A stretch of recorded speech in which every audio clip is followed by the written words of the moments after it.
All right, what's up, everyone? If you do not know me, my name is Denzel Mensah. I'm a life, personal development, and relationship coach, ENFJ, 9-wing-1, social sexual in the Myers-Briggs and Enneagram system. And today, what you're going to be watching is another one of my professional profiling sessions where I pretty much identify what a person's personality type is in the Myers-Briggs system, but I give it to them in detail and maybe even offer some coaching at the end. So, with this video, you will not know in advance what type the person is because I want to give you all the opportunity to be able to guess and maybe see if you can pretty much follow me along the process in the video to be able to get it at the end. So in this session, we are going to be profiling Tim, and some context to go behind that. Tim is actually a reference from Jamila, my wife. Jamila's uncle is pretty much a mega church pastor in Bridgeway, which is down at Baltimore, if I remember correctly. And Tim works at that church. So actually, if any of y'all have issues for any reasons at all with Christianese, if you will, people who speak in a very Christian kind of mindset, Tim has a very strong Christian paradigm, which he bleeds throughout the whole entire session. And I'm not saying this in a bad way at all, but I'm just saying this for those who maybe are irritated with the faith and stuff like that. This might be a session that you might want to skip out on, or at least see what you can, deal with. But if this doesn't bother you, then be sure to watch on ahead. Tim seems like a very extravagant guy. And I think that this was yet another session that would be a great example for people to watch and be able to understand how this certain personality type shows up. So without further ado, we're going to get to Tim. And remember, if you would like a profiling session with me in the same way that Tim had it, then be sure to go to denzelmensah.com, where you'll be able to book me and we can get profiling sessions in, we can get relationship coaching in. Even if you already know your type, first of all, it could be wrong. You might be surprised. I've had a lot of people who thought they knew their type, and then they come and get profiled by me, and then they have a much better fitting type. And even if it's right, then you might at least learn a lot more about what your personality type is. So yeah, denzelmensah.com to check me out. Without further ado, let's hit Tim.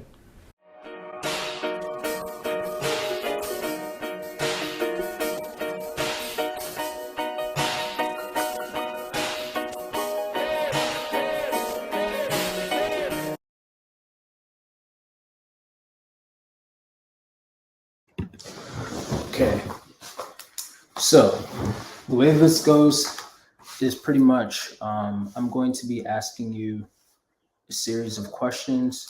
They're actually, I don't even have, it's a blank sheet, but it's very conversational. And essentially what comes from it is that, hold on, Marquise,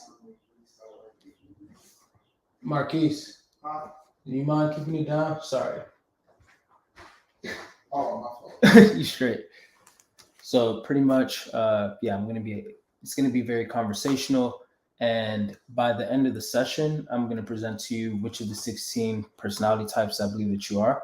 But on top of that, because a lot of people usually know about them, but they don't know the depth behind it. And so what I do is I go really in depth with the mental processes behind it and how you can better your relationship with yourself, with other people, and pretty much become the best version of yourself and ultimately who I believe that God wants you to be.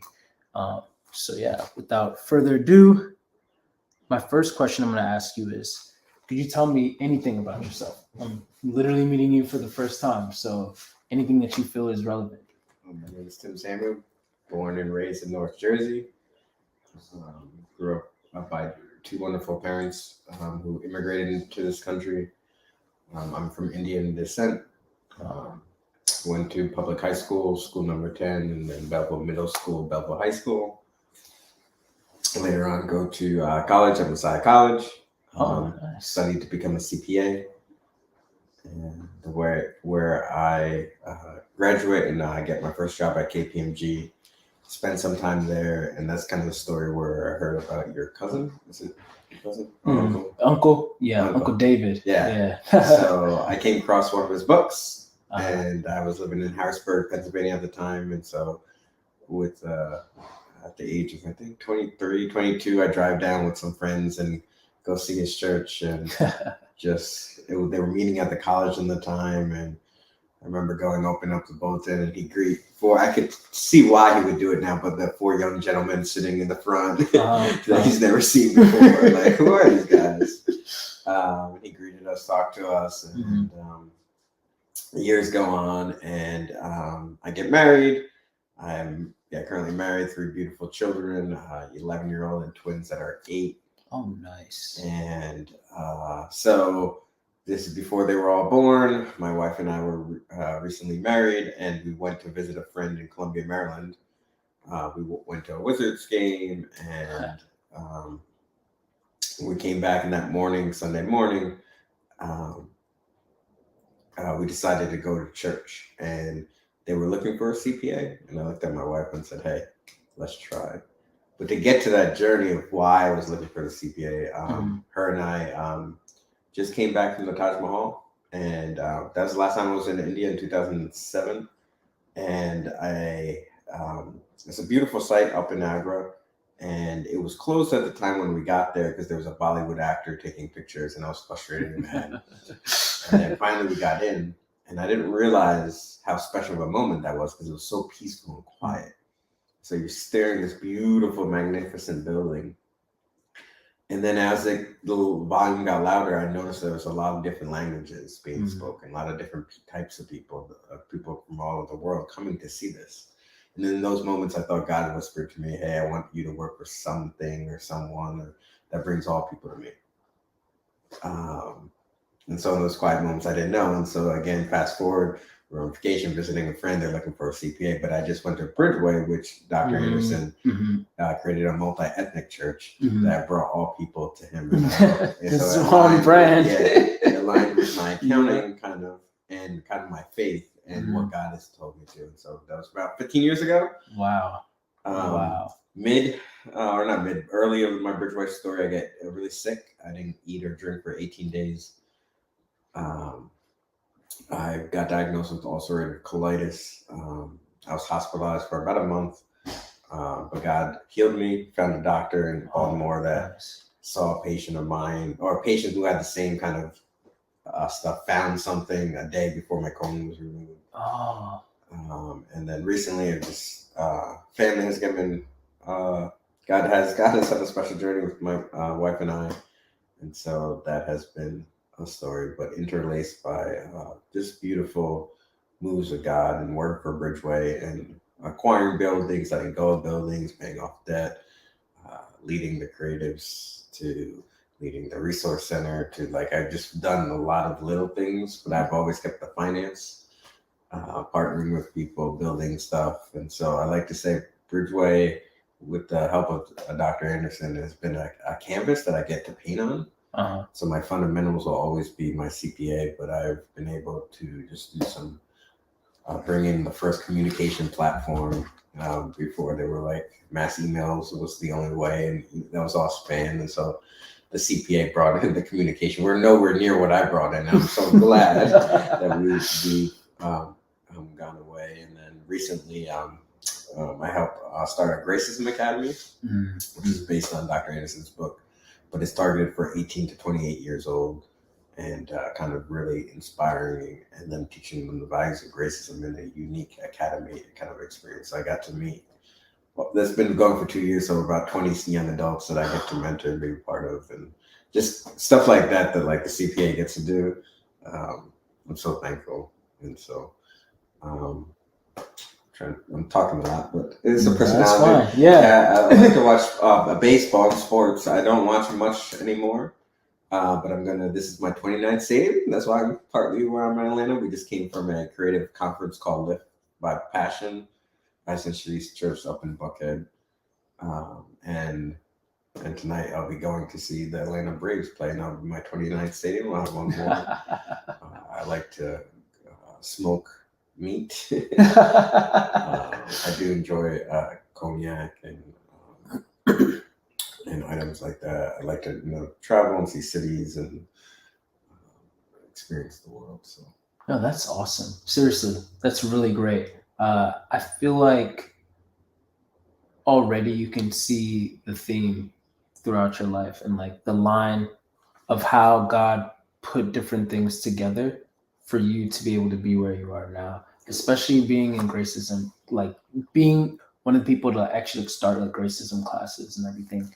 That's awesome. That's a really great story. And also very thankful that the sickness did not get too far with you. Instead, it just ended up being another testimony that you're able to give.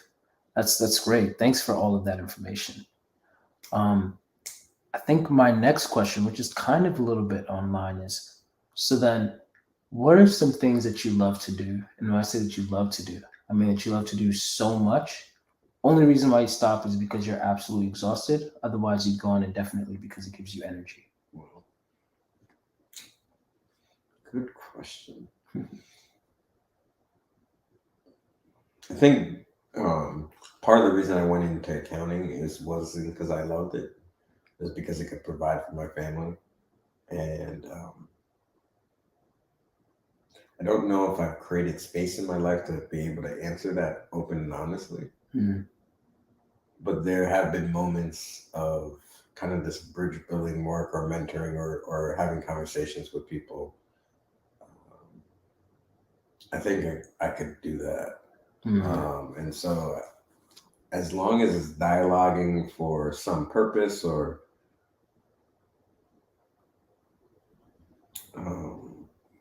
I have to believe in it. And so if I would do something and just run out of energy,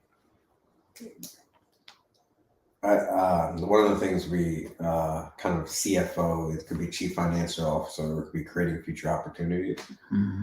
So if you put me in a situation where I can build a future, I can do that all day, every day. Wow. If I don't see the future, you're not going to see. Like, it's hard for me. I get paralyzed. I don't know where I'm going.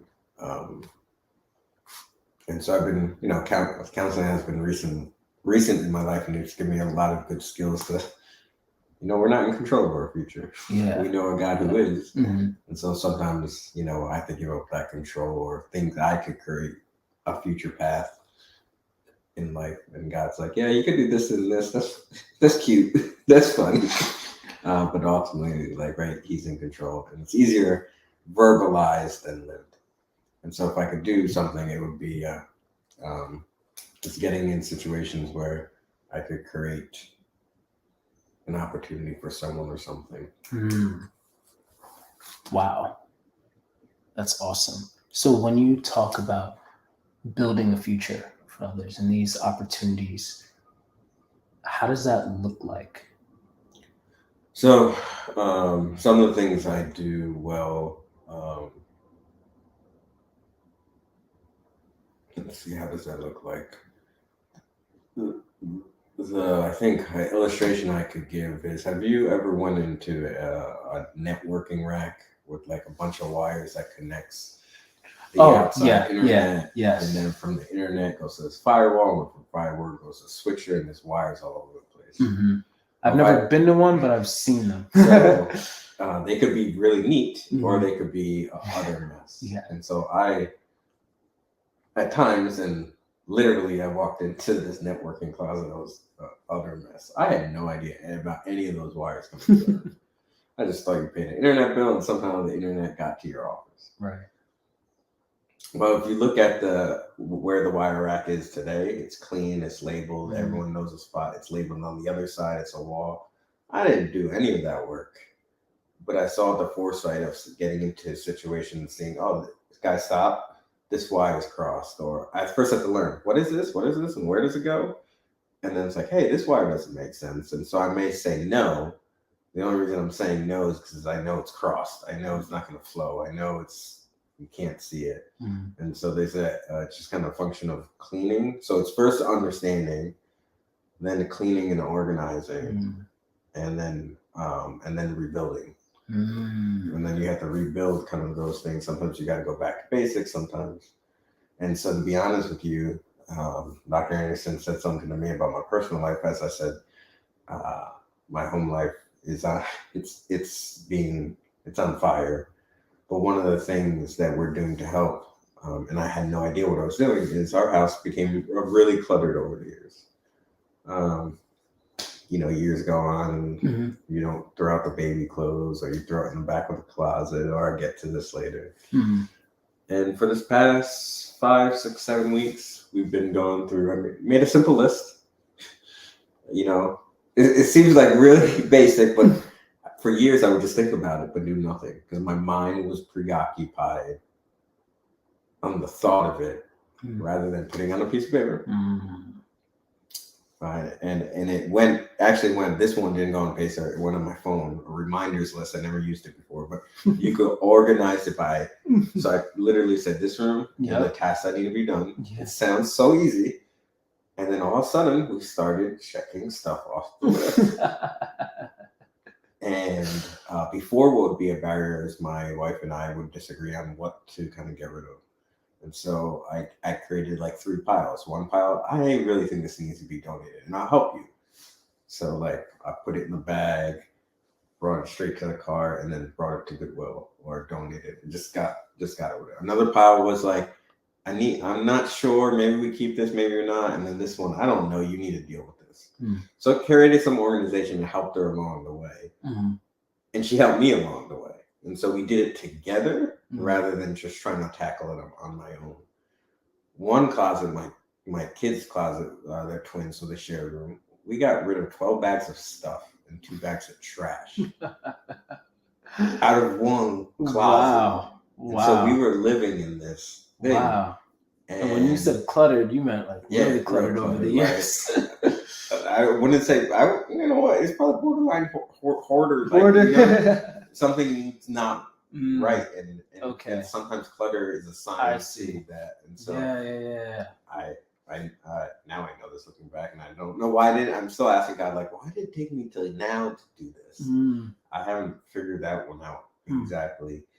But in the process, it reminds, hey, that's the same thing you did with our youth center. Like, we downsized it. We brought it in the building. We rebuilt it. And you said something like, hey, guys, you bought this for one event and you want to keep it. Now we have to store this. And so we need a bigger space to store something that we'll never, ever use again. And you told the people, hey, if you need it, don't worry about it. Come to me. Or, hey, if you grow bigger than this space, that's a great problem to have. We'll go rent something. And so you took the clutter. It's like, you're doing this with your home. I was like, huh? Wow. And so if I go back to youth center, the church, beautiful space, 15,000 square feet, but it wasn't being utilized, and we're expending a lot of money. So what do we do first? Just wrote down all the things we're doing, looking at the utilization rate. It sounds small, and we're like, you know what? This size of people, we could fit in Columbia. If we, in our other building, if we renovate it, give them a closet, give them time, the parking is better. And so we did that during COVID. And when we cleaned that, the amount of clutter and stuff people were holding on to or using, we got rid of so much and nothing was being used. Wow. And now the ministry and we, like, maybe I personally haven't heard a complaint. I wish we had Nexus. They are so thankful to be in this, space and having stuff and meeting again. That was another beautiful transition. So what does building future opportunities look like? It would be saying going into situations where hope is about to be lost or ideas are so, or rather than that, it's so excitement. It's but going into those spaces, hearing what people want and just trying to create a future that aligns with their resources and that aligns with the God-given vision that they've been given. That was excellently explained. That helps me a lot. Thank you. Cool.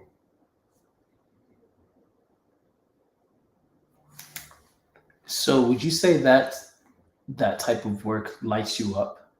Like that kind of like makes you feel like, oh, this is what I was created for? Or is it, oh, no, I'm good at it, but It's been moments in each one of these projects that I wanted to give up. It's usually halfway through. And I'm done with it. I want to walk out. I want to stop. So just another thing I've been learning. There's always highs and lows in life. Mm-hmm. So is there anything that you just live off a high? And I lived off this false pretense that I'm chasing this high that never exists. So even the things you love, there are lows to it. And I'm still wrestling with that question because, there's been years at the church, which was a challenge for me. But right now it's not. It's on the high thing. But my family life has taken a low, or my health is really high right now. In other years, it was really bad. And so, I would say,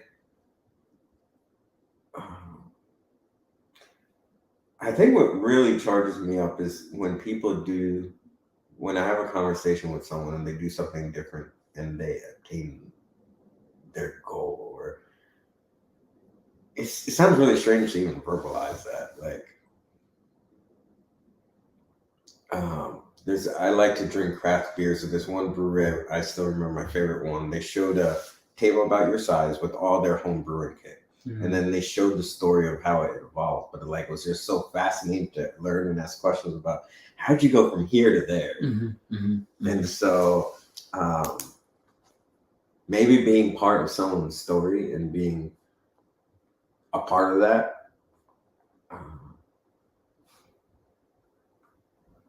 Keeps me going. I need to be part of a story, and that, I guess that's why I'm so attracted to Jesus. I'm part of his story. He invited me in. Yeah. The creator of all heavens and earth says, "Hey, I want you to be part of my story." I love the way that you explain things. Everything that you're saying sounds so much like poetry in a way. Oh, yeah.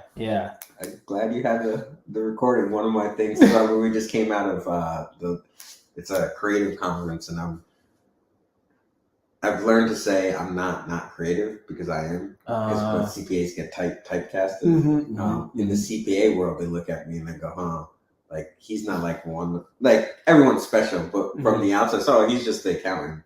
So the team was like, "Oh, I'm so happy you would come," and because I wouldn't typically come to something like this, but I've always had a burning desire in my heart to write a spoken word. Yes. I love spoken word poetry. And I haven't done it yet. Maybe because I don't think I'm adequate, but I'm like, if God's put this on my heart, that means I am adequate. Yes, exactly. And at Bridgeway, another one of my projects, and probably ties into it, is paying off. So when I came to the church, they had $135,000 to their name, and they were bleeding cash.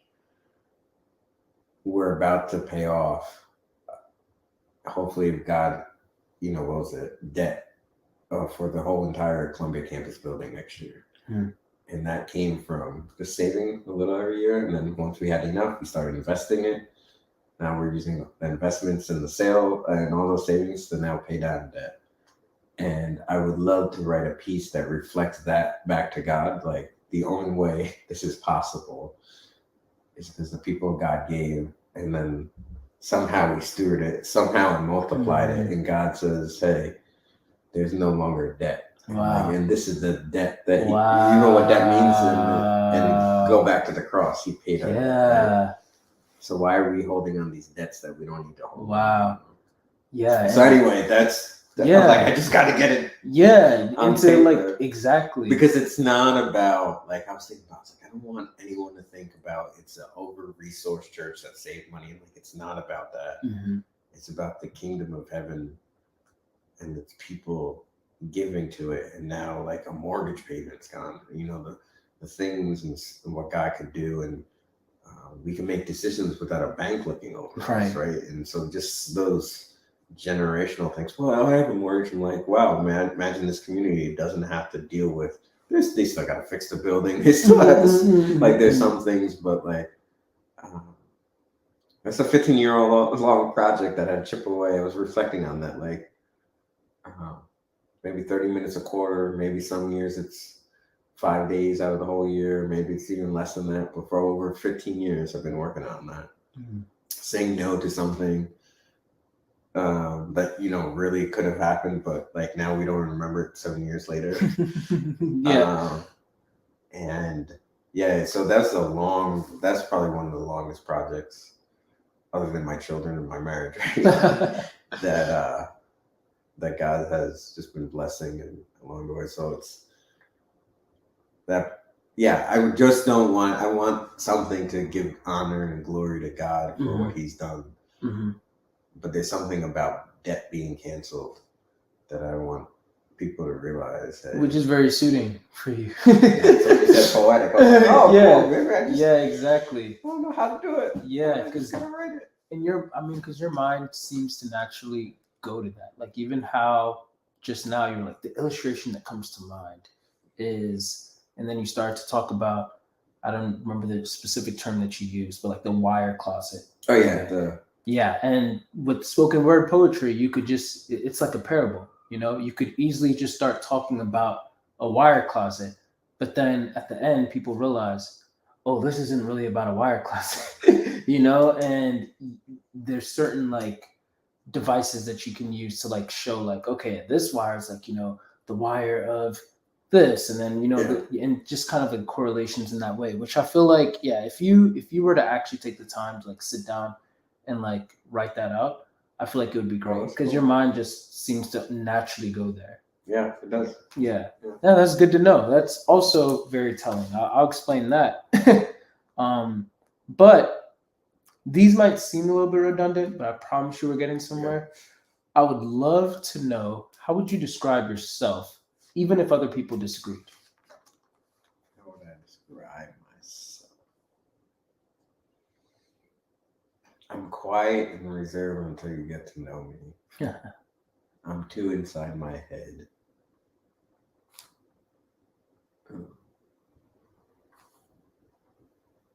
I'll fight for my family.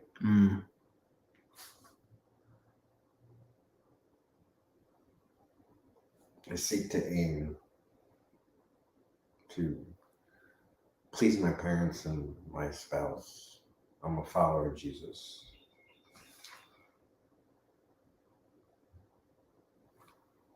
I try to follow and just be with God. So being with God, I prioritize over my life.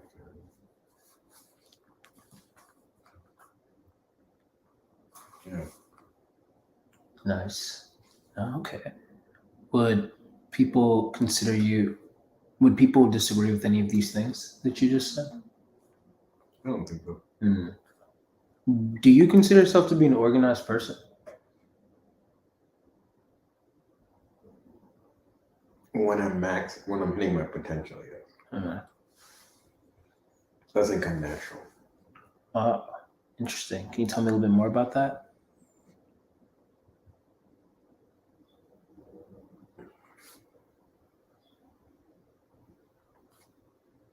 I think my natural instinct is to be in the moment. And the organization helps me organize and accomplish all the things that God has put in my mind. But I have a lot of things on my mind, so my mind drifts to what's in the moment. But I'm not my best when I'm in the moment. My best is when I'm working towards the future. In the moment, I'm lost with the Satan's trickery of who he's telling me I am, but not the future person that God knows I am.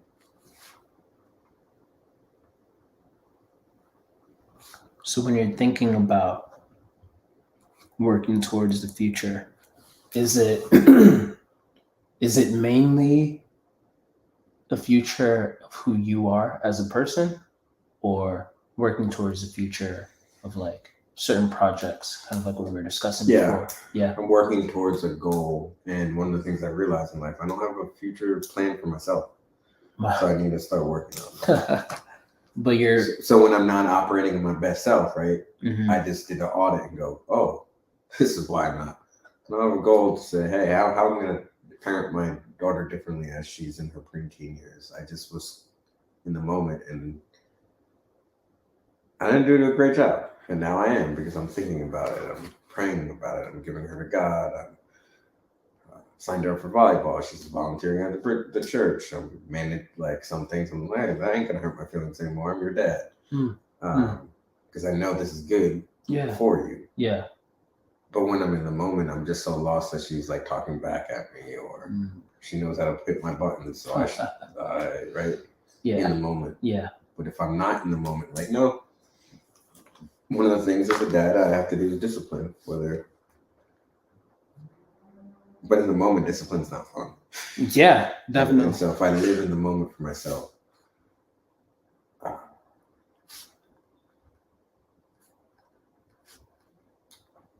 so my best self is organized. And organization also means allowing space for the Holy Spirit, right? So when I'm not organized, I'm not spending time with God. The other thing I've been reflecting a lot is chaos in my life actually brings me closer to Him. So organization is not saying it's not saying I'm organizing God out. Organization, I think, to me, when I'm at my best self, is within the chaos. I have rules of life, or have some organization. Like, this may be crazy, but if I'm with God, I'm centered. I'm present. So that I would feel that is organized. But when the chaos happens, I'm connected to Him. In times of not chaos, I was like, why am I not connected? Like, I don't say, hey, God, I got everything together. I don't need you right now. I don't say that, but that's how I act. Right. That's what I do. Look at my Bible apps, like, oh, I haven't logged in for a while. Right. Because everything's going smoothly. So it's kind of like, oh, this doesn't really like strike me that I need to go back to my source in this way. Right. And it's been fascinating, just like, what is that about me? Yeah. Because I need to know. So through the chaoses, I've been connected. Yeah, and I don't want to be in chaos to be connected. And so I don't know what that says about me either. I have ideas. But interesting. That's good that you're able to even pick up on that. I was going to ask a question about something that you said. Right. So you said that you realized that you don't have a future plan for yourself. Do you find that you are someone who often is able to easily have a future plan for other people? Or is that also like a thing? Probably. I probably view myself in a more negative light than I should. I'm harder on myself. I don't celebrate myself. I have some trauma connected to that. I lived in shame. I don't know where it comes from, or disappointment, disapproval. So I think part of my natural tendency is not believing the promises of God who says I am. So I have to fight that. So for whatever, there's this negative side of that is there that I don't know where it comes from. So the personality is like, hey, this is why you're so hard on yourself, when no, you're doing a pretty good job. So not to go too deep into the traumas or anything, but that negative critique in yourself, what types of things does it say? Like, how does it sound like? You don't know how to talk well. It's just got this from the conference. It's when Moses saw a burning bush that wasn't burning, but it was on fire, and he told that bush he couldn't speak. When the bush that is burning was speaking. That's very ironic. I never thought about it that way. Right? The God of all creation shows up unnaturally, and it does it again. I wish I did not. Like, I just heard this, right? It did it again when Mary and Elizabeth's husband's name was. It was John the Baptist's dad, where the angel of the Lord comes to him, and he basically says this thing, and the angel's like, "Yeah, you won't talk until the baby's born." Oh, yeah. I see. An angel of the Lord appears. He was terrified, and we are telling, I'm telling God he made a mistake on me. I can't speak well. I don't look good. Whatever that is, I wish I knew where that came from other than the gates of hell. Well, yeah. Right? But I literally believe that rather than what God has anointed me, what God spoke to me. Another thing I've struggled over the years, and credit to Dr. Anderson, he's took me on international trips. One of them was to South Africa, where I had the opportunity to be with someone who grew up and got a answer on his test wrong. That was about a yacht. He had no idea what a yacht was or how to. He was sitting next to someone who was a yacht editor magazine on a yacht in South Africa. So it's like, was this moment that was like, where am I? Like, I'm like, this is what God exactly to all nations come to him and see what happens. And so the gentleman was saying, like, hey, he would always say, hey, God told me this. I'm like, can I just be real with you? How the heck do you know God's speaking to you? Because, this is not real trauma.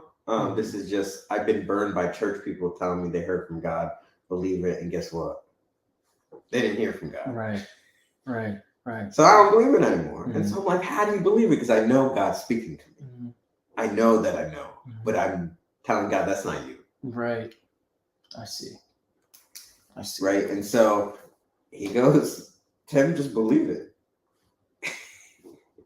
What's the worst that happen? You say hi to someone that God nudged you to do? You give someone $20 or you pursue it. Like, I've listened to God's voice at times, like Bridgeway, and there's been certain instances that it makes sense, and I was like, all right, God, I'm doing it. But I wish, other than we're sinful, and there's this moment in me, if I could overcome that. The other thing I think about me to overcome, I'm big in strength finders, and so two of my strengths is futuristic, and number 8's deliberative. And so they're kind of I'm a tortured soul, they say, because I'm at war with those two. But if I could ever close the gap that I don't sound like I'm condescending to an idea, like one of my teammates says, I just throw all the balls in the air, or my words cut fast. And so, but if I could close that gap and not say, oh, that's a stupid idea, or like, no, that wouldn't work, because I've thought of all the inputs and all this, and when there's a good idea, I'll play around with it. But what if I could close my gap with the words where people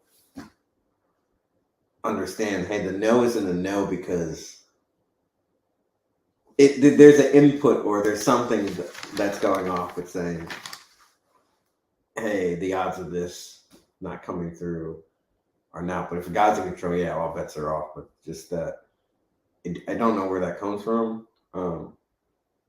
Other than like maybe some cultural things, Indian culture, maybe like the Baptist church. I just don't know, or just me not centering myself anymore. I'll take personal responsibility for that. I'm saying, no, this is something that we all struggle with, and I need to take ownership through this, through just connecting with God more and believing what He's told me.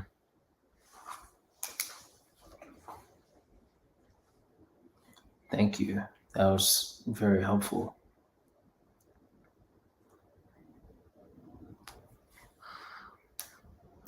So in times when you did actually start to speak and do those things that you feared, how did those go?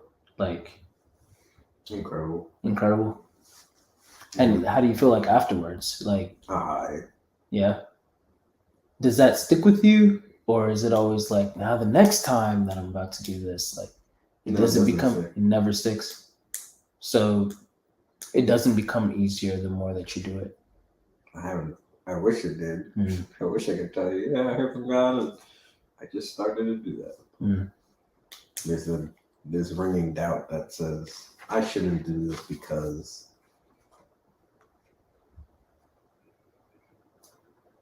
and it might be because I'm seeking man's approval. It's like, hey, they wouldn't like this. Well, I guess kind of on that note, how would other people describe you, even if you disagreed? Yeah.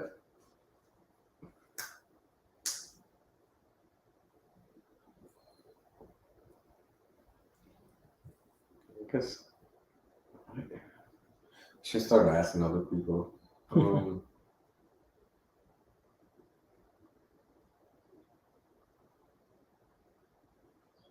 He's slow to function in the morning.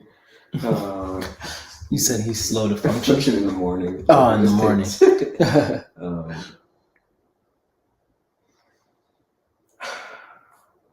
He's deep in his thought. It's hard for him to like kind of just small talk.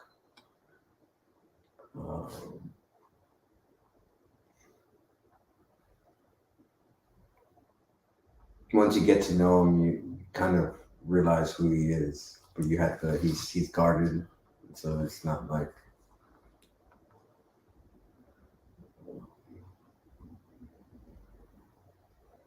He's a CPA. He's a finance guy.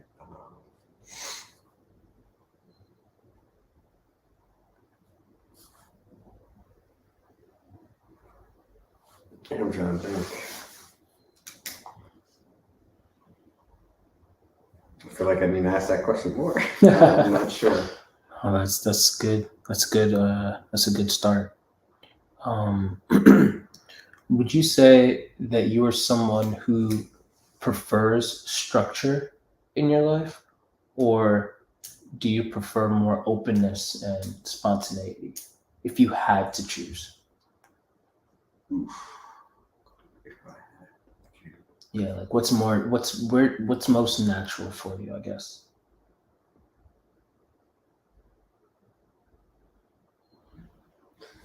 I feel like I'm down the middle. There's these moments in like I remember taking my kids to Ola, Kid City, and they like certain restaurants, and we just randomly tried this one restaurant. They loved it. We're like, oh yeah, we're gonna go, Dad. Sometimes we just pop in the store. There's those moments, or we ate at this Indian restaurant, and my kids are slowly starting to appreciate that food. And there's a clothing store next door. They didn't want to wear clothing. One of my daughters, oh, can we go inside and try some clothes on? I'm like, sure. They didn't plan that. Can we get? And usually I would say no, like, oh, we got to plan, shopping this. I said yes, and I bought it for them, and they wore it on Sunday. And even if they only wore it a couple times, in that moment, I didn't care because I felt like they got to experience Indian culture. It just meant so much to me, but that was purely spontaneous. But where the structure came was I spend Saturday evenings after my daughter's volleyball practice going out with the kids after COVID because we were so insular. I wish we could erase some of the bad things. like I should have got out a lot quicker for them. But the structure of going out was there, but the spontaneity inside of it. So it's not like it's structuring family time. I see. But letting God show up in that. But if I spontaneously say we're going to go out to eat versus cook dinner, I can't spontaneously cook dinner. I have to go to the grocery store. Right. I have to buy the ingredients. I can spontaneously always go out to eat, but my wallet ain't going to like it. Right. Yeah. So, got it. I hate to say a 50-50 split, but I need structure to be spontaneous. Exactly. And some people need spontaneity to be structured. Oh, wow. Yeah, so that makes a lot of sense. Okay. Yeah. Okay. I always forget this is like how I view it. Everyone thought design. That was the biggest thing with strengths. I remember when futuristic was my number one. I'm like, I'm not futuristic. And I told my wife, I would never want to get a minivan, live in the suburbs. Like, no, this is not what I dreamed life would be. And she told me, we usually don't, in the past, we haven't talked much about work. It's like, and it's funny because it goes back to the debt thing I was talking about. It's like, Tim, you know about Bridgeway when you say the church has a balloon payment for $250,000 every June? You know how you talk about that? And you say we should save up. Do you realize most people don't even think like that? Right. Like, what? What do you mean? The payment's coming due in June. And then it hit me. I was like, Yeah. Yeah. people don't think like Right. that and we're different. Yeah. I assume Mm-hmm. that all what's in my head is what you're thinking about. So wrong. Yep. And so that really helped me to believe and give freedom for people. One of the things that people got frustrated when I go back to scribing was in a meeting like this, I could easily go drift into like some philosophical or some content that is not practical, even as a CPA. So I go off, and they had responsibility. So they're writing notes.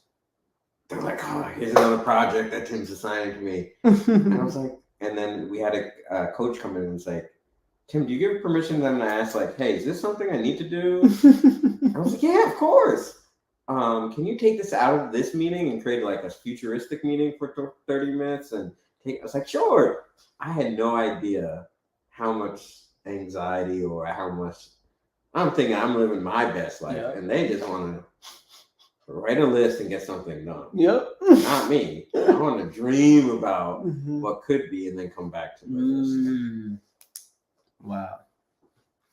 I never want to start with what's on the list. I have to, because maybe it doesn't need to be on the list. Maybe we don't need to be doing this anymore. If it's not gonna, if going out to eat is only not gonna produce these moments for my children, why am I spending $100 every Saturday to do that? I don't know. Yep. Yeah, I'm telling you, there's not many people that are like that. Oh, man. Well, not everyone is like that. That's for sure. Yeah, and that's how God's created. So it's beautiful. Yes.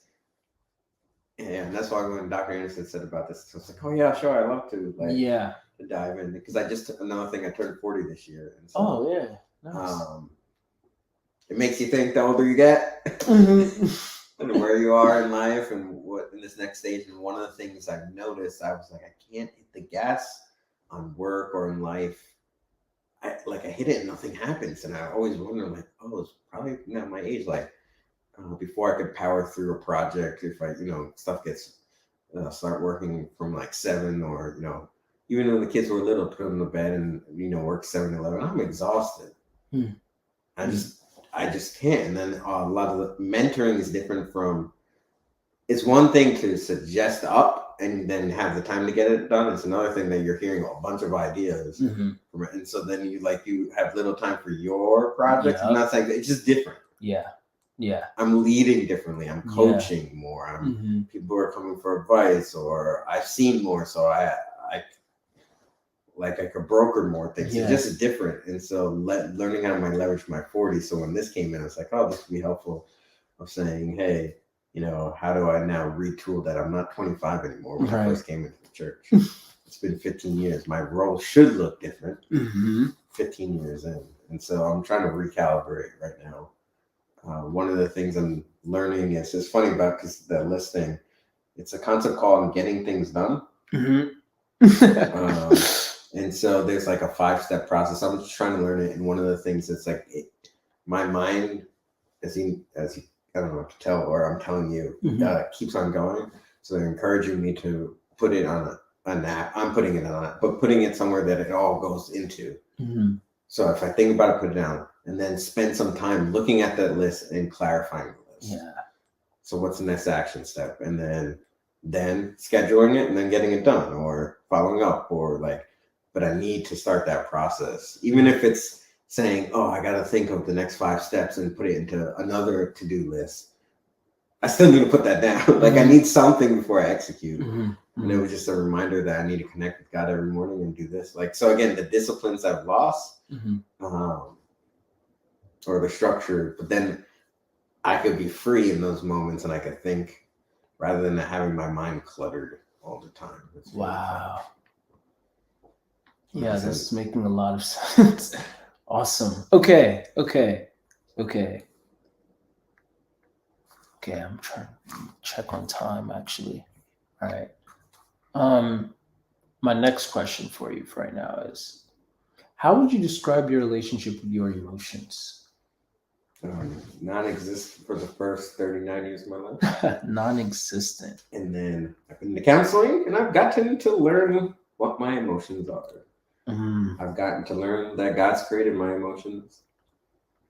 And what if I can say, hello, fear.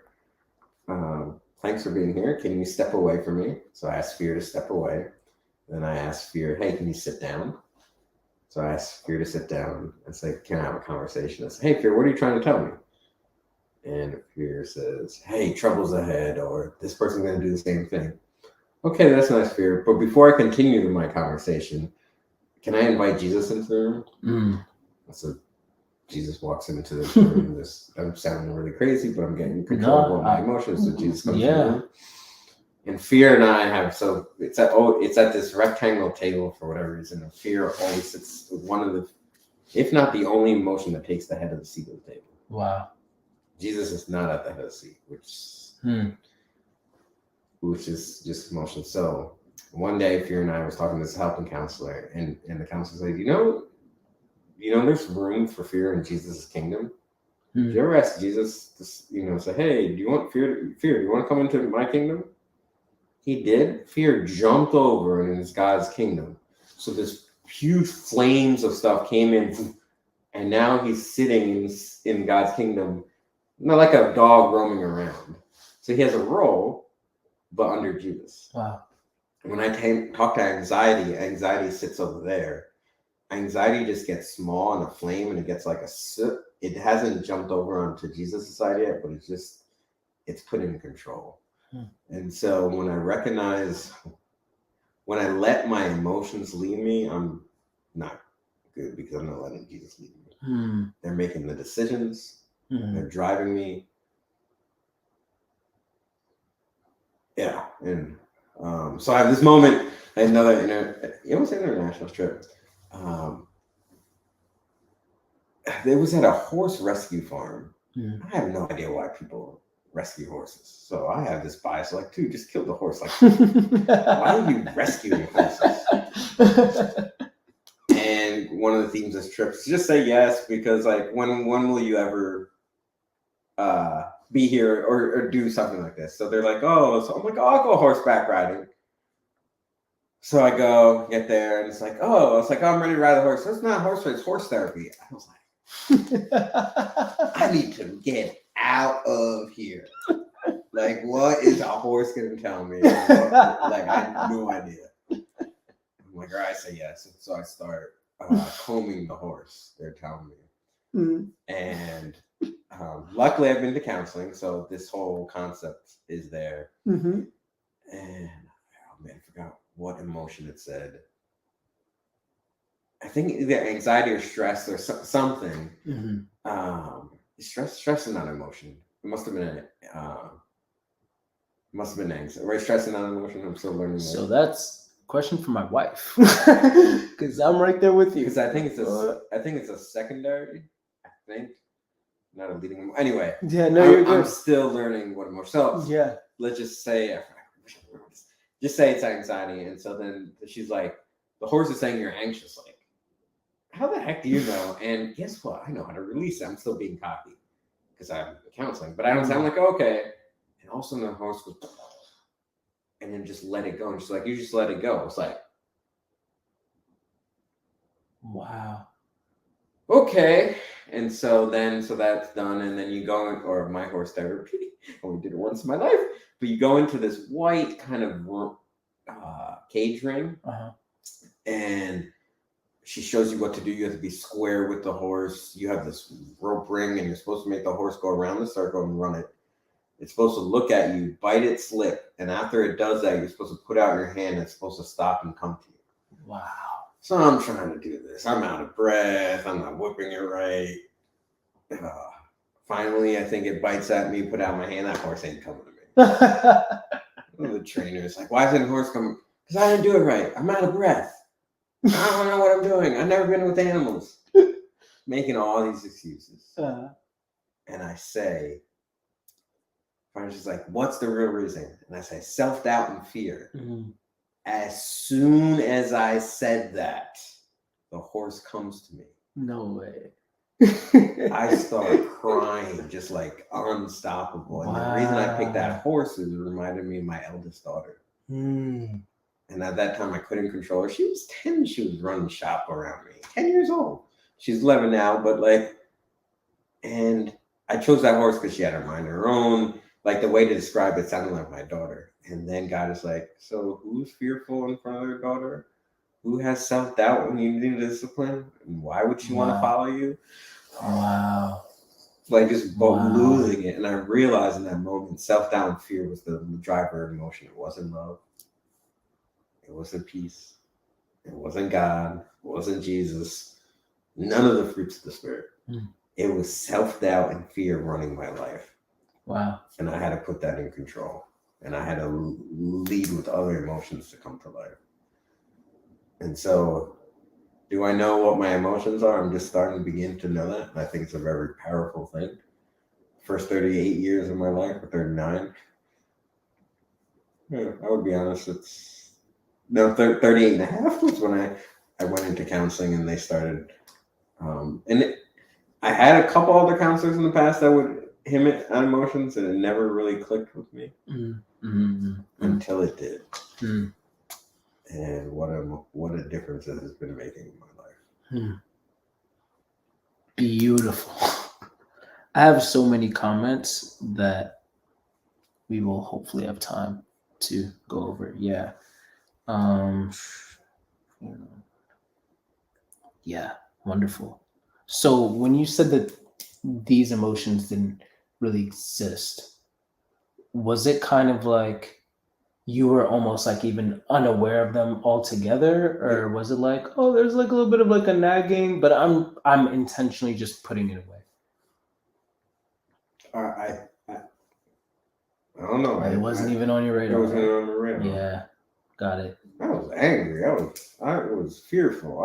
I see it all now. I just it wasn't on my radar. Yeah. I think I'm learning more about my anxiety in my life. It's not there in a healthy. Like, what do you mean? Like, you don't need to huh? It's like, no. And so, yeah, it's been such a natural part of me that I didn't know it's anxiety getting me to get to do things. And that's not healthy. That's not how God created it. He created you. Right. He created anxiety is good if it's in his control, and he's created these emotions. The other thing I think when I first learned about emotions, so I would say not for the first 30 and a half, I think maybe it was into my 30s where I started to think about emotions. So when I did recognize it later on, like in the 30s, I would think I need to get them out of my life. But they're a part of me. They're who God created me to be. They're just not all of me. They're a part. And instead of saying I should have zero anxiety because I'm a person of faith. No, that's not true. Even Jesus prayed, and he prayed so hard he was bleeding blood or whatever that passage was talking about. Or Peter started to fear when he was running. He was running on water. He started to fear. Yeah. It's okay. Yeah. Right? And so God created that for a reason. And that goes back to my other concept I'm wrestling with, this, like that connection to God. So if I'm connected to my emotions, by default, I'll be connected to God because I need God in the way I've been training my brain. Versus when I just live without that, I don't need God because my emotions want to lead my life. Got it. Okay. And I think that right now, if I would write anything, I think I would love to write a gospel message to say, cast all your cares upon him, for he cares for you. That is the good news. You don't have to worry about this no more. There's a Savior that says, I'll take it. Whatever you're going through, give it to him. And he'll make it light. It brings so much peace too. And so whatever you're chasing, all those self-help books, in the environment, that's not going to fill it. there's a God who can, and He's open. Just got to talk to Him. Mm. Because Scripture says if you seek Him, He will find you. Mm-hmm. Not like this other stuff where we're seeking with AI or with Facebook, or where we're seeking. We are seeking as a society.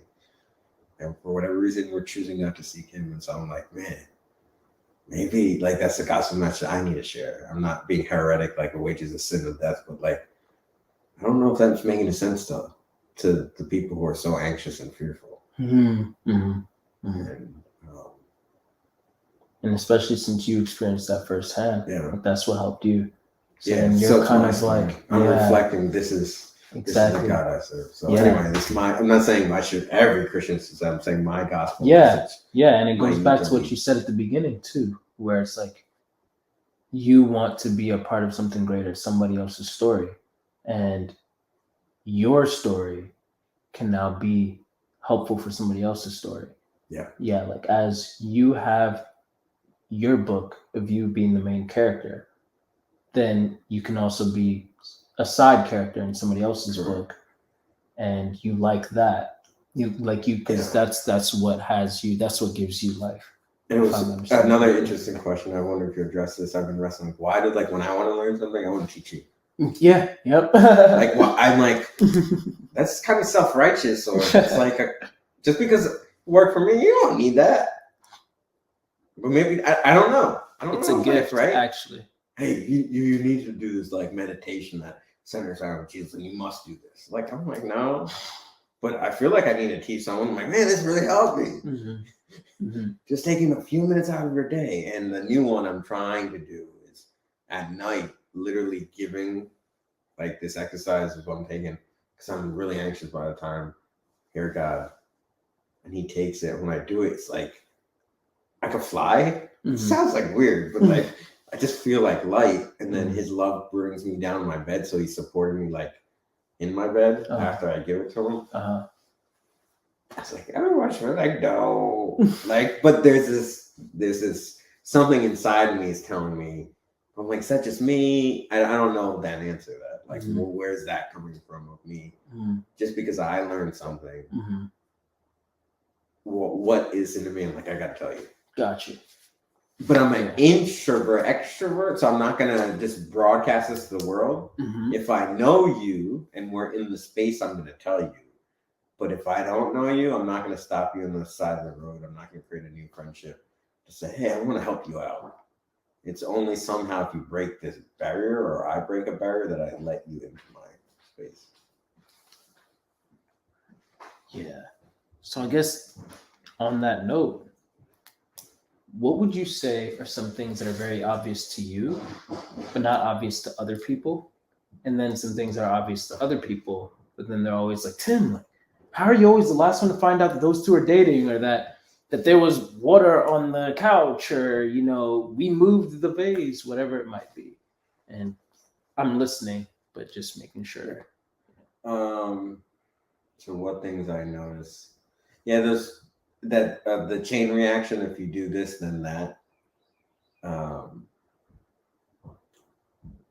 What happens when you save money over time, or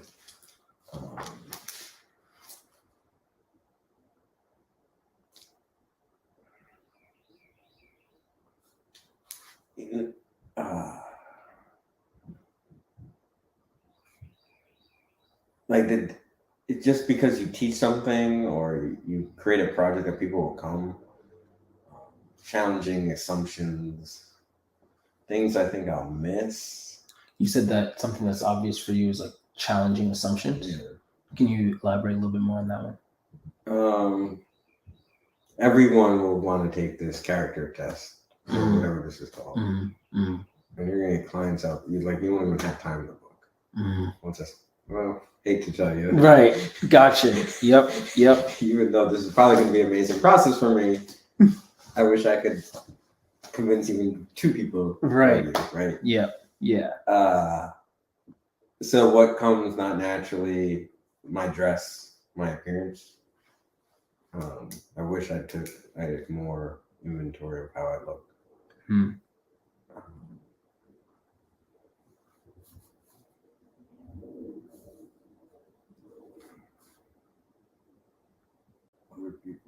words a lot, like maybe emotional intelligence. Like I'm learning that more, but like the emotional IQ, I'm doing much better at reading the room though than I have in the past.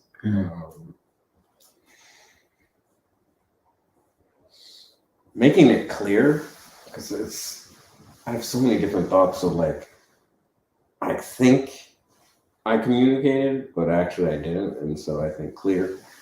I could miss when I think I'm clearly communicating, and it's not clear. I could miss.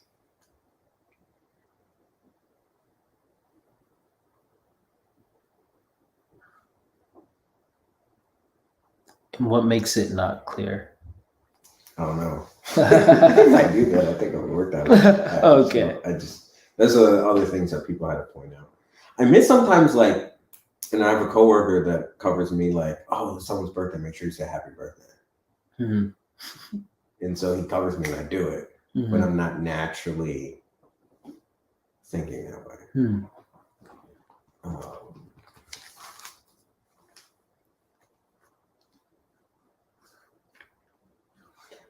I miss sometimes like there's this one particular scenario at work where there's three people at the odds of each other. I really like, dude, why can't you just sit down and talk?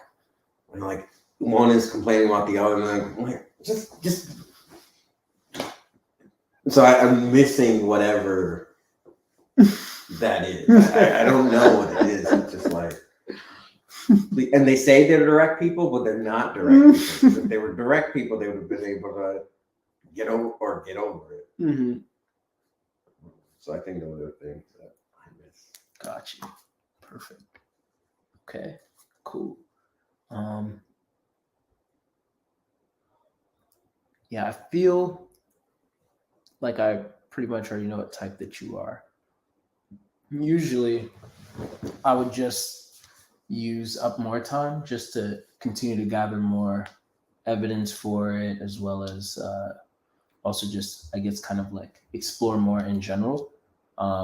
But since you're kind of like limited on time, and this is a little bit complex, then I think that we might just jump right into it. Let me just make sure that there's nothing else that I want to cross real quick.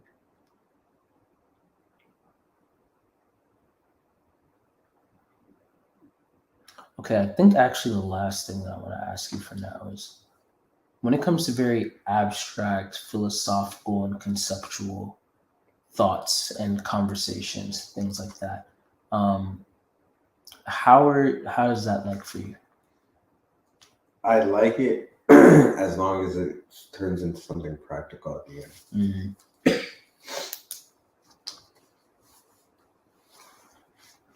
And can you explain that a little bit more? So I struggle with sometimes people having conversations. Oh, I think a community should do this and that, and they're not even doing it. Mm. We can have that conversation, but then I want to see what actions are you going to make a change in yourself, and how can you lead others to do what you want. Or let's feed a whole bunch of people, but we only have room for 75 people. I was like, so you think like it just doesn't make your approach, like it just doesn't make sense to me. I'm like, it's great, but like you gotta wait in line, and if you don't have the time, you don't get the food. And so people get so upset with me. It's like, Tim, what do you want? No, it's just not. It doesn't practically make sense to me. And so, you even in the actions, it has to be something then it has to be well thought. You see, so even if you just feed people, I need a well thought plan. Yeah. But if all you think is about, oh, we should have farms in every city in America, then good luck.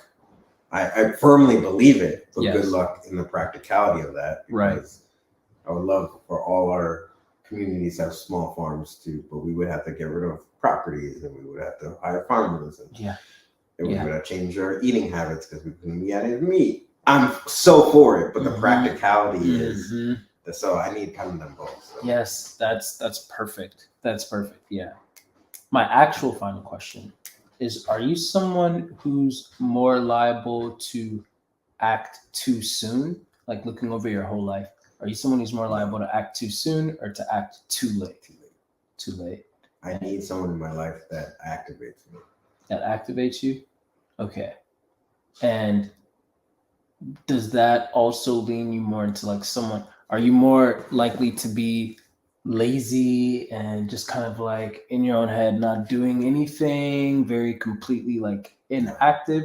Or are you more of like a busybody sometimes? It's like too much, like you're doing so much that you might not even process like the meaning. Yeah, I'm probably definitely not lazy. Mm. So I'm doing a lot. So I could be leading a lot, but I do need to.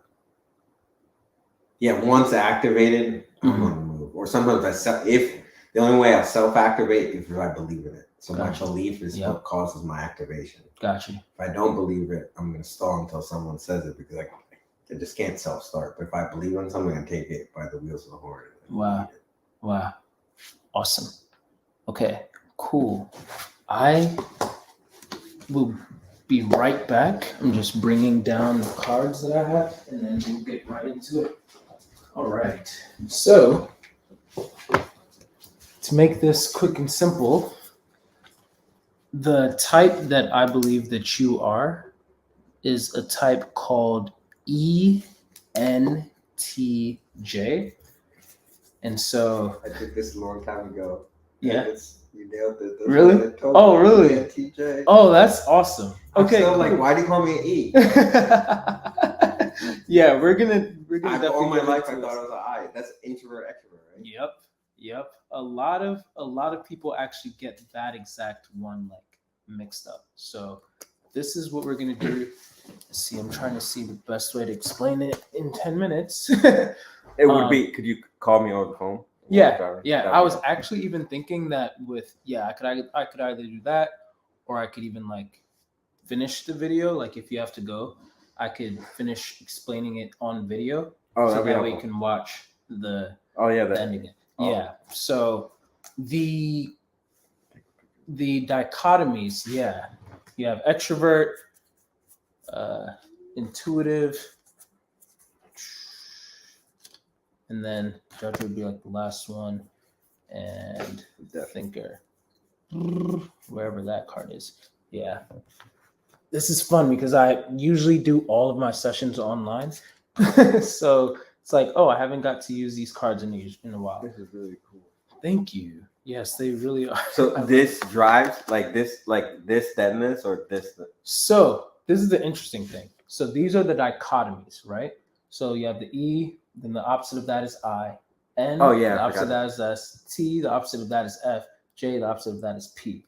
So to quickly run through this, E versus I. So people usually think that extroversion and introversion is like, oh, where do you get your energy?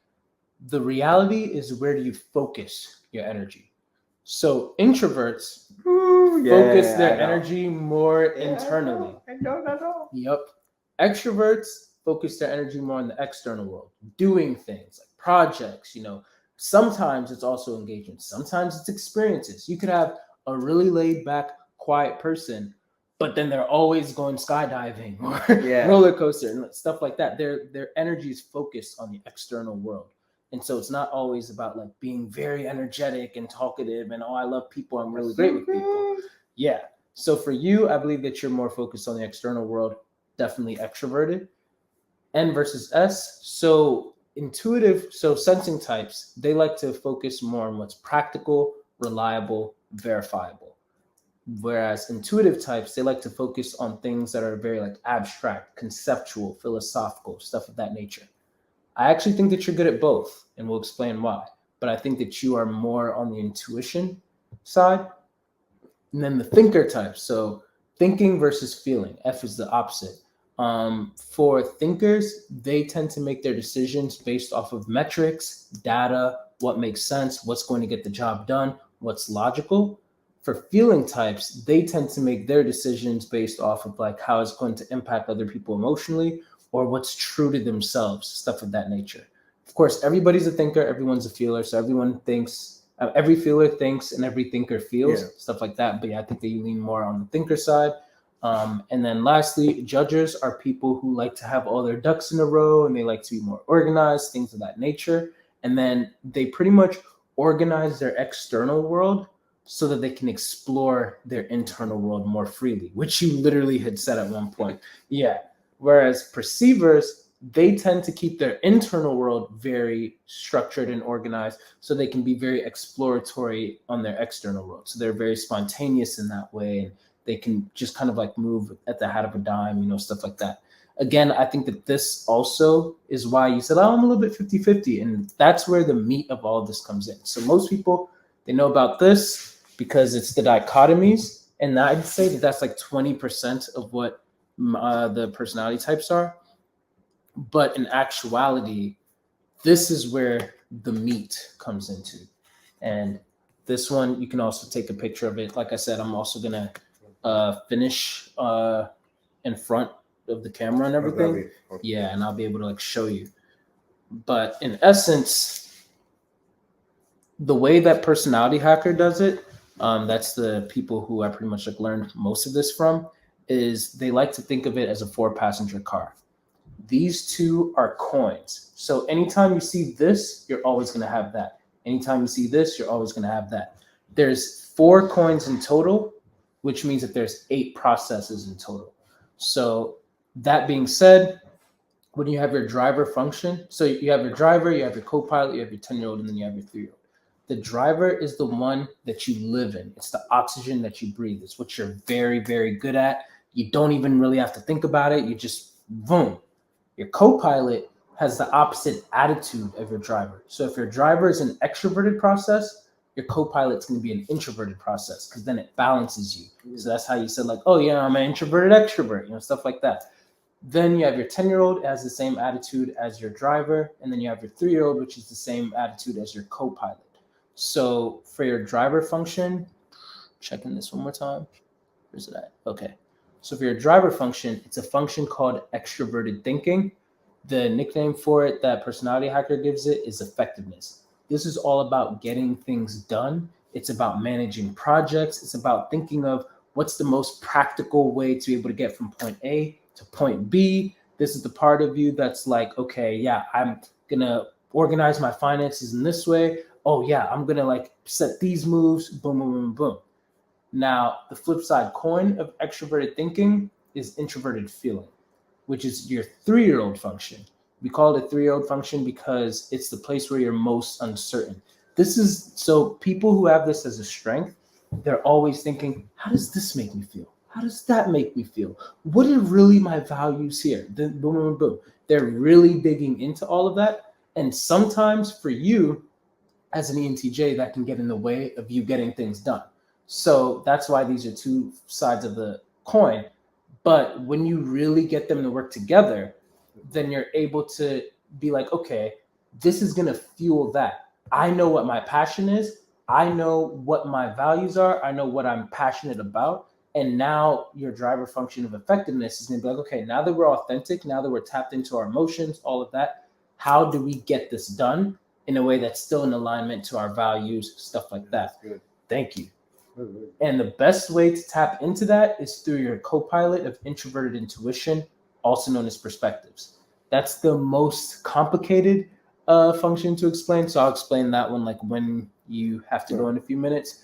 But essentially the quick version is this is the side of you that's able to see down. This is why you're very futuristic. And it's also the part of you that's like paying attention to patterns and stuff like that. So for example, it's always retracing its own thought process. So if you're, for example, like, listening to a sermon and then you have thought A, B, C, D, all the way up to thought Q, then people who have this as a function, their mind automatically is like, wait, how the heck did I get to thought Q? And it retraces its thought process back up to thought A subconsciously. Yeah. And then it understands the correlation between A and Q.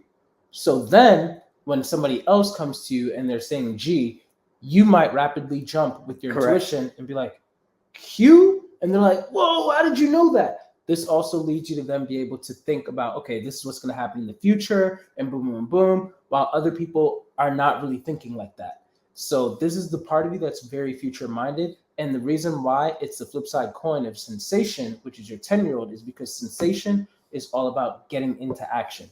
It's all about spontaneity. It's all about like, just moving with the flow. It's about looking at things for what is there. This is the part of you that's also like, oh, I gotta have style, I gotta have flair. It's a 10-year-old. So kind of like how you said, like, oh yeah, my appearance, I'm not really always like that tapped into it. The 3-year-old and the 10-year-old are the ones that we're least certain about. So to me, you look fine, but it probably took some time for you to be able to like get to where you need to. And there's a little bit like uncertainty there. But when it comes to future planning, oh yeah, I got that down. When it comes to, oh, but that, it got to be practical. I got that down, Now the problem that sometimes happen is that, okay, cool. The driver function of extroverted thinking, it sometimes does what we call a loop. So it might skip over the co-pilot function and go to the 10-year-old function of sensation. And what happens there is it's not checking in with itself for the long-term timeline. So people that are ENTJs can often be so in this thing of like working, doing this project, doing that project, overselling themselves. And they're like, yeah, I'm building a future. But then they are not paying attention internally, like, wait, what is the real meaning behind this? What is the long-term timeline? Am I actually making the long-term impact that I want to make?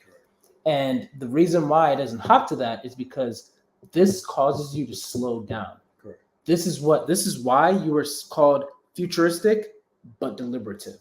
Because this is futuristic and it's thinking, but for that, you have to slow down. This hates to slow down.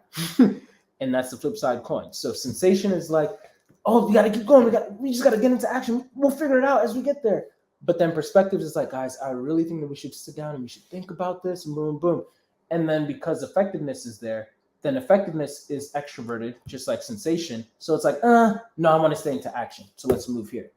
But when you're healthy, when you're developing, then you start to pay more attention to this. And then when you pay more attention to this is kept in check so that now you have a good read of what's going on around you currently. And then when you hop into action, just like you said, when I get motivated, I know now what the timeline is. And when you know what the timeline is, you're also tapped into your authenticity, what you're actually passionate about, and how you can continue to move forward in that way. So then this is going to keep you going, and you know the practical way to do it.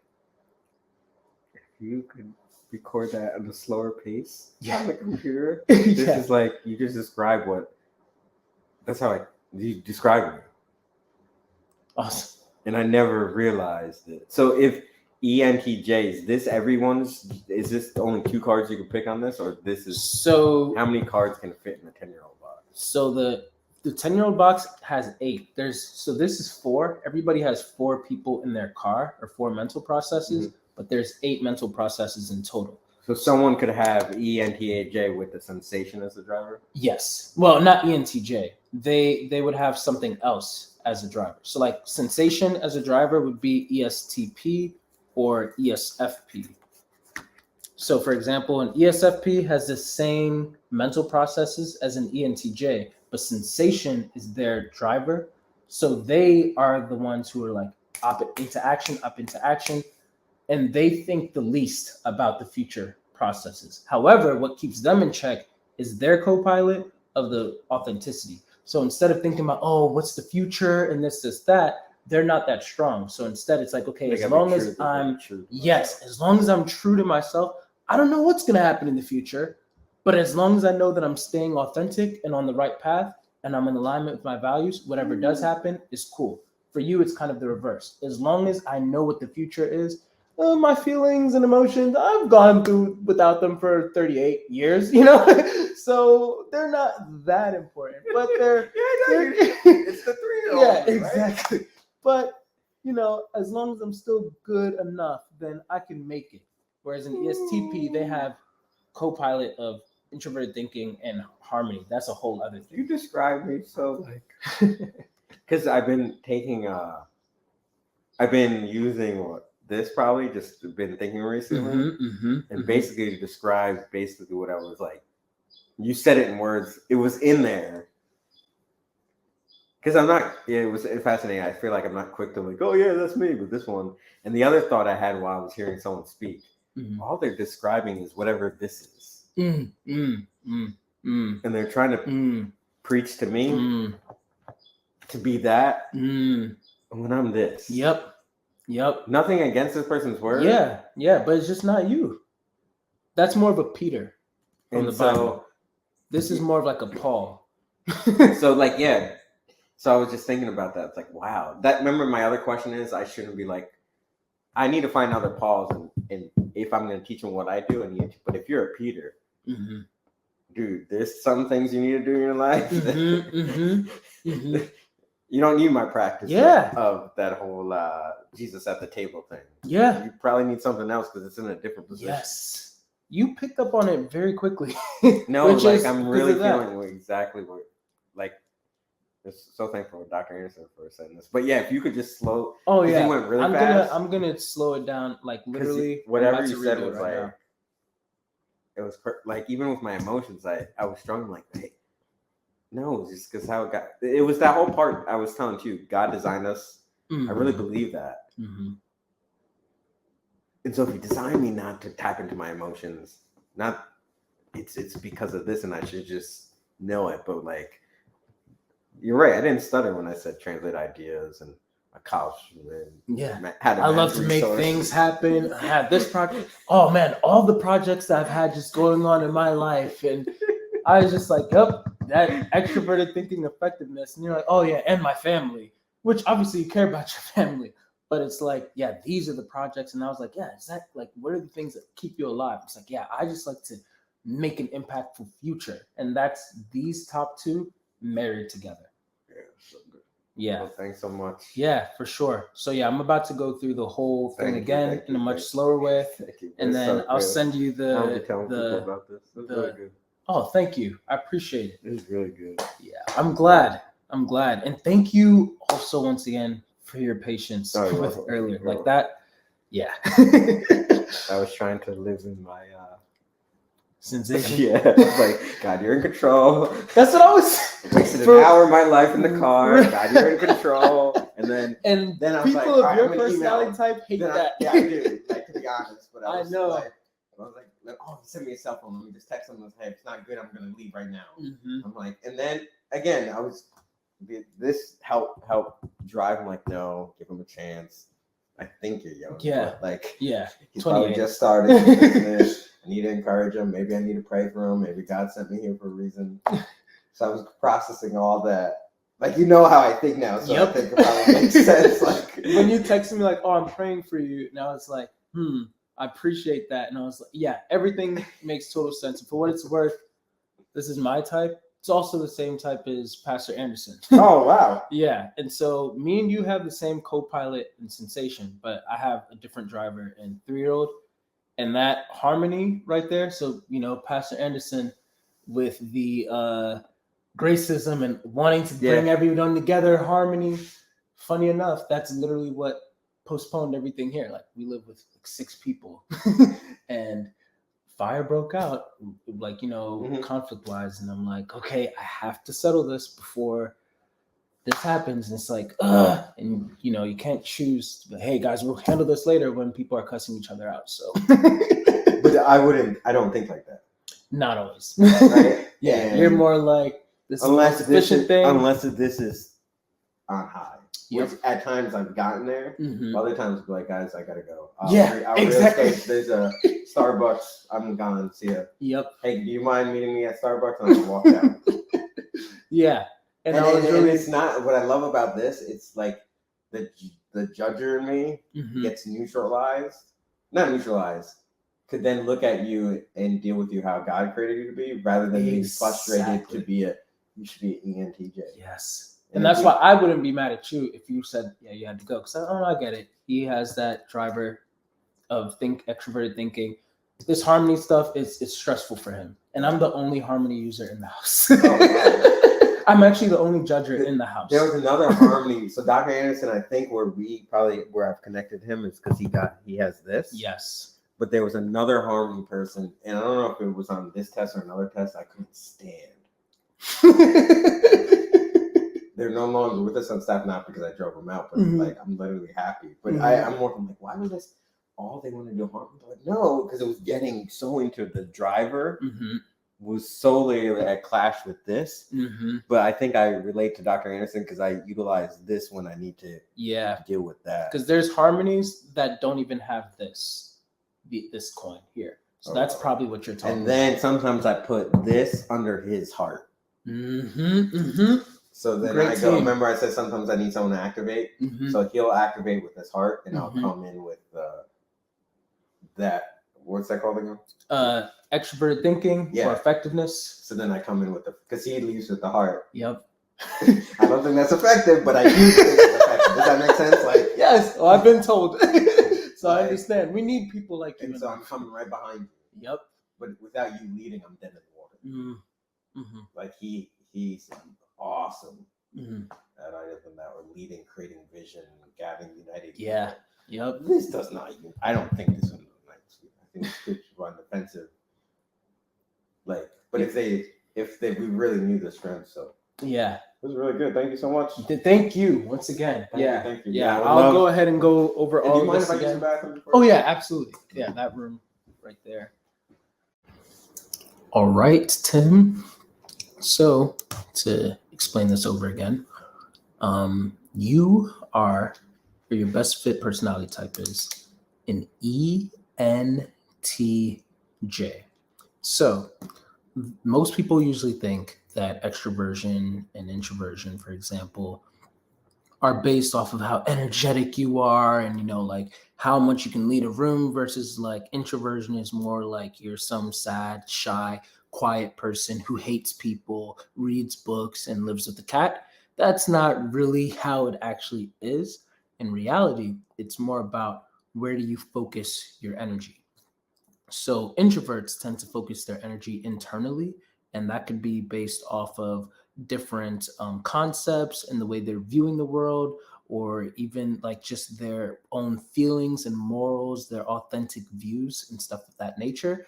Whereas extroverts tend to focus their world on like either like being sociable with other people and building connections with other people, or projects and like getting things done, making impact on the world in some way, experiences, or even ideas. I believe that despite feeling like more introverted as a person, like when dealing with other people, you are more of an extrovert.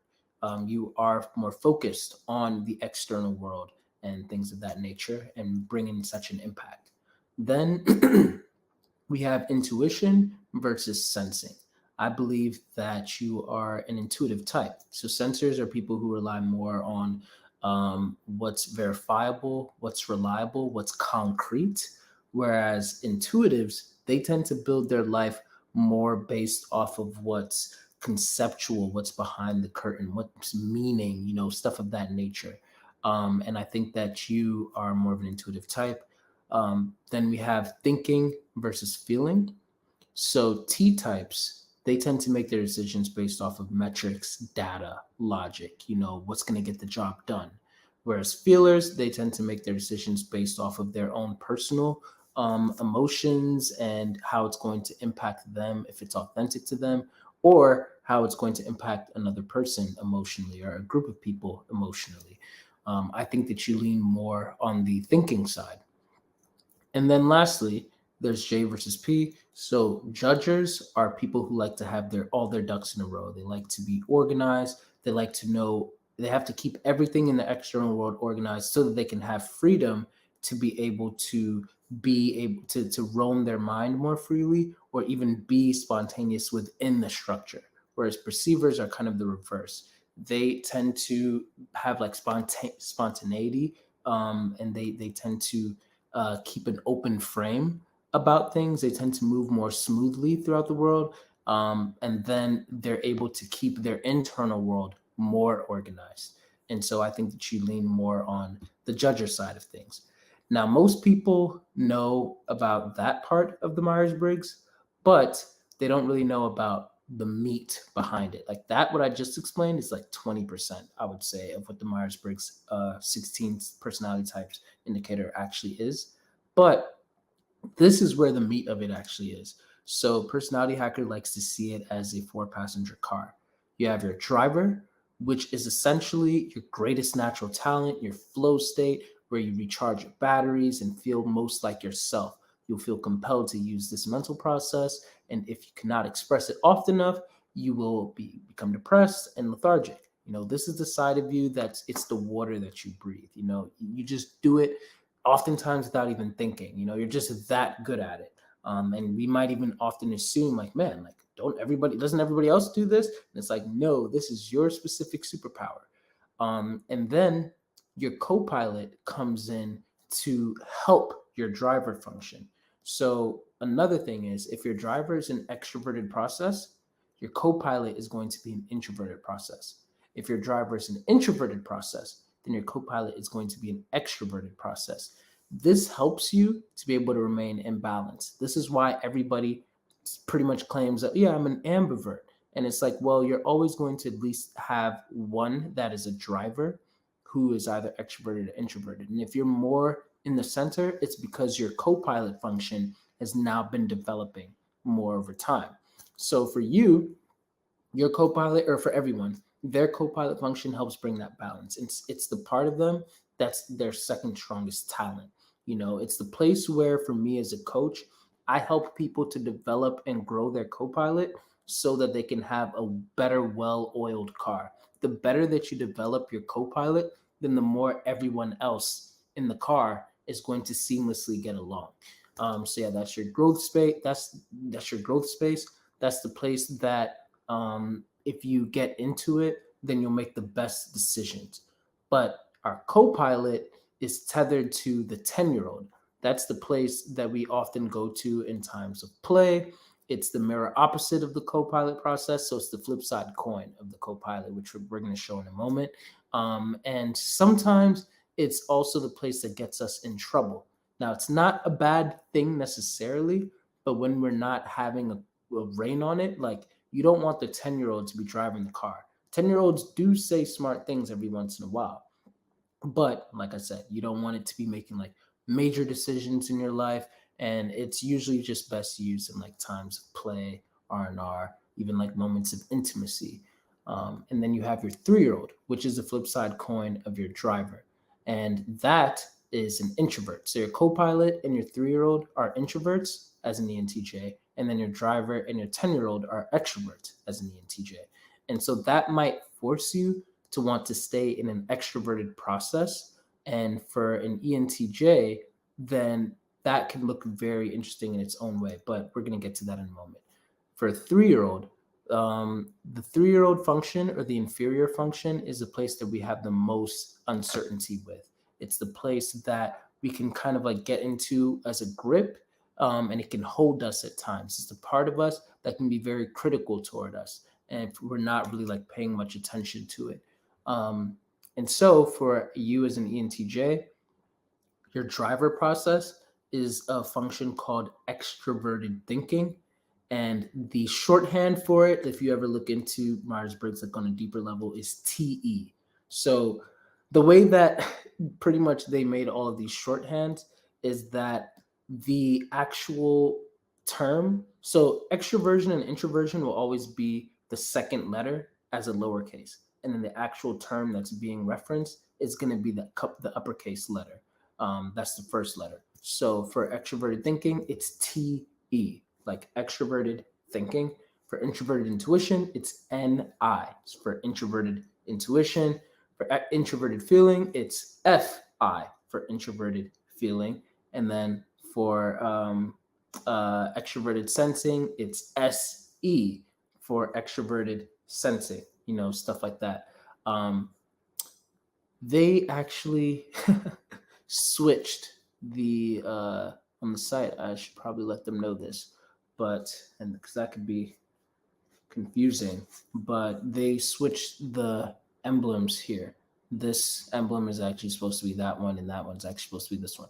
But yeah, anyway, the extroverted thinking is your dominant function. It is the part of you that is always managing projects. It's always looking for the most efficient way to get something done. It's very strategic. It's focused on being able to make things happen. It's looking at what the step by step process is. It's very good with resource management, and it's looking at the metrics of things. So this is the part of you that's always like, thinking about like how to make a project happen and things of that nature. And it's coupled with your introverted intuition side. So for introverted intuition, kind of like what I explained while you were here, it's tracking the pattern of your own mind. So what I mean by that is that introverted intuition is the function that essentially, if you have thought A all the way down to thought Q, then introverted intuitive users, they instinctively are able to be like, wait a minute, what was I thinking about Q for? And then their mind instinctively retraces its thought process back to thought A. And then it sees the correlation between A and Q, so that when somebody else now is saying G, then you're like, Q? And then they're like, oh my gosh, how did you know? This can obviously then lead to being able to see the future of like, oh, this is how this is going to go. Like earlier in the session, we were talking about how like people can have conceptual ideas and stuff of that nature, but your introverted intuition or your perspectives function is like, I mean, that's a good idea, but the reality of it is like, this is what's going to really happen. And when it's coupled with that effectiveness, then it knows the practicality behind all of it. This is also why, like you said, hey, I am okay with talking about anything that's introverted intuition and concepts and future and all that, as long as we can actually effectively make it happen. If it's practical, if we can make this happen in the real world, essentially. And so that's usually like how you think, like, you're really trying to like make like an impact in that way. And that's also how you're able to like, make patterns. This is also the part of you that's like very poetic minded. It's when I told you earlier that, wow, you're very good with like poetry, or like you could write poetry, like it sounds like you speak like in very like poetic manner. Then this is why you think in that way, because you perspectives is all about like metaphor as well. It's about like looking at the meaning, and it's being able to see past what's going on in the present and extrapolate the meaning from that. And so the flip side coin of introverted intuition or perspectives, or NI, is extroverted sensing, which once again, the coin is actually supposed to be this. So keep that in mind if you ever do look at this more. But the information here and the positioning is still accurate. So extroverted sensing or sensation is all about hopping into action right away. You don't even have to have a plan, because if you're planning, then that's more of the introverted intuition. That's the thinking about the future. Sensation is not really thinking about the future. It's responding quickly. It's just jumping into action and improvising as it goes. Now, you having it as a 10-year-old, you have some decency here, but you're always best when you have a plan, which is why perspectives is higher for you. Now, you said that you're kind of like 50-50 and you're good, and this is why. If somebody had sensation as their 3-year-old, those are the people who are like, I cannot move at all until I have a plan all the way through. For you, you do have a plan, but if your plan sometimes like shifts a little bit, then you're able to use enough of your 10-year-old sensation to do just enough to shift you right back on course, or to figure out something else in the meantime, to be able to improvise and be a little bit spontaneous. That's why you said that when you have your plan, then you can be spontaneous. So sensation is not always a bad thing, but when you're looping, which means when you're staying in an extroverted process, you're having effectiveness and sensation, both talking to each other and keeping perspectives out of it, then you're now cutting out the future seer. You're just focused so much on, I gotta go do this, and I gotta do that, and I gotta do this, and I gotta do that, and I gotta do this. And you're cutting out perspectives, which might have been asking you, like, do you really have to do this? Is this best for your future? Is this really meaningful? Is this the smartest way to go about it that'll create the most impact? How is your energy? What's the long-term implications of this? What is the chain reaction of what's going to happen? This is all the stuff that perspectives offers you. But unhealthy ENTJs, they tend to skip over that perspectives process and they just stay in sensation, like, oh, we don't have time to think, we don't have time to slow down, to meditate, to reflect. We just got to keep on going until we burn ourselves out, and then we keep on going again. And so the growth point for you is always to get right into this introverted intuition, because then it'll keep sensation on lock. And not that sensation is a bad thing, once again, but you just have to make sure that sensation is tethered to, or like is kept in check by introverted intuition. After introverted intuition has already created the plan, then extroverted sensing can come in and be like, okay, let's hop into action. And then extroverted thinking is like, okay, this is the best way to execute that plan. And then comes your authenticity, your introverted feeling. Introverted feeling, when it's a strength, it's all about pretty much like, okay, what's most authentic to me? The nickname for it is authenticity. So it's like, what's authentic to me? What are my values? How does this make me feel? How does that make me feel? And that is the part of you that you're most uncertain about. And the reason why God wired you that way is because you have more of a focus on effectiveness. You have more of a focus on getting things done. You have more of a focus on making things happen, whether you feel like it or not. So people who have authenticity higher, sometimes the way that they feel can get in the way of them getting something done. But for you, you have it lower, and so you're able to get things done. Now, the problem could come for ENTJs is like, when you see certain villains on TV, then these are where they have like no morals. So some ENTJs can get so far gone that it's like they're not checking in with how they feel. They're not checking in with if it's in alignment with their values or their morals or anything like that, because they're so focused on getting things done and their vision and, just getting into action, that they're not even thinking about the people that they are affecting or they're trampling along the way. They're just like, oh man, we just have to fire this person because they're not doing a good job. Not even thinking like, wait, what about this person's family, or what's really going on with this person? Which perspectives usually gives you the doorway to get into authenticity. And so the more that you get into that perspectives process, not only will it keep sensation in check, but it'll also open you up to enough authenticity. But at the end of the day, authenticity usually kind of takes care of itself. This is also the part of you, authenticity is the part of you, where if you get into what we call a grip, it's very critical towards you. It's the part of you that's like, hey, no, you can't do it. You don't, you're not capable. This is the part of you that's like, oh yeah, no, I'm not good at it. All of the self-doubt that you have, that's pretty much the side of you where like authenticity is at. Like, but once you really do believe in yourself, once you have the passion and the motivation and all of that to go through it, then that's now your fuel for your extroverted thinking. And that's kind of how I like to see it. Extroverted thinking and authenticity do need to work together. And the best way to do that is that have authenticity be a part of you that's just kind of integrated. It doesn't have to be a major part of you because it is your 3-year-old, but at least have it tuned just enough, like you have done now in therapy, so that you're always being able to check in with the 3-year-old. Hey, is the 3-year-old okay? Okay, cool. Just making sure, because then the driver can focus on whatever it's got to do as well. Oh, just real quick, are we in alignment with our values? All right, cool. You don't have to go too deep into how you feel, like, higher authenticity users might be and everything like that. But at least you have like a good enough like temperance, or like a good enough check on the pulse of what your authentic self is and things of that nature. So yeah, all of that being said, that is your personality type. Thanks again for taking the time to, just even come through, talk about this. And yeah, we make sure to write me if you have any questions, comments, concerns, anything like that.